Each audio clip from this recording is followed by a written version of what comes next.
નમસ્કાર દર્શક મિત્રો, હું છું રૂપલ લુણીચિયા. સંપૂર્ણ ન્યૂઝમાં આપનું સ્વાગત છે.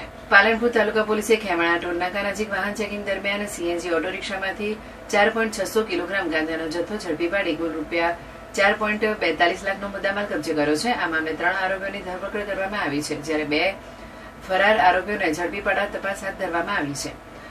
મળતી માહિતી મુજબ બનાસકાંઠા રેન્જના ઉચ્ચ પોલીસ અધિકારીઓના માર્ગદર્શન હેઠળ પાલનપુર તાલુકા પોલીસ ખેમણા ટોલનાકા પાસે ચેકિંગમાં હતી. આ દરમિયાન આબુ રોડ તરફથી આવતી GJ08AX 8369 નંબરની બજાજ સીએનજી ઓટો રિક્ષા શંકાસ્પદ જણાતા તેને અટકાવી તપાસ કરવામાં આવી હતી.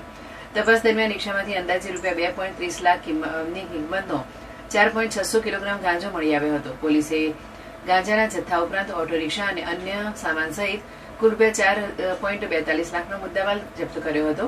પોલીસે દિયોદર તાલુકાના ઓગડવાસ ગામના સચિનજી જોરાભાઈ ઠાકોર, કાંકરેજ તાલુકાના વડા વચલીપાટી ગામના ગજુભા વીરસંગભા વાઘેલા તથા દશરથસિંહ દેવુભા વાઘેલાની ધરપકડ કરીને કાયદેસરની કાર્યવાહી હાથ ધરી છે. આ કેસમાં શિયોરી વિસ્તારના વિષ્ણુભા તથા અમીરગઢ તાલુકાના આવલ ગામના ગંજુભા ફરાર હોવાનું સામે આવ્યું છે. બંને આરોપીઓને ઝડપી પાડવા માટે પોલીસે વધુ તપાસ અને શોધખોળ શરૂ કરી છે.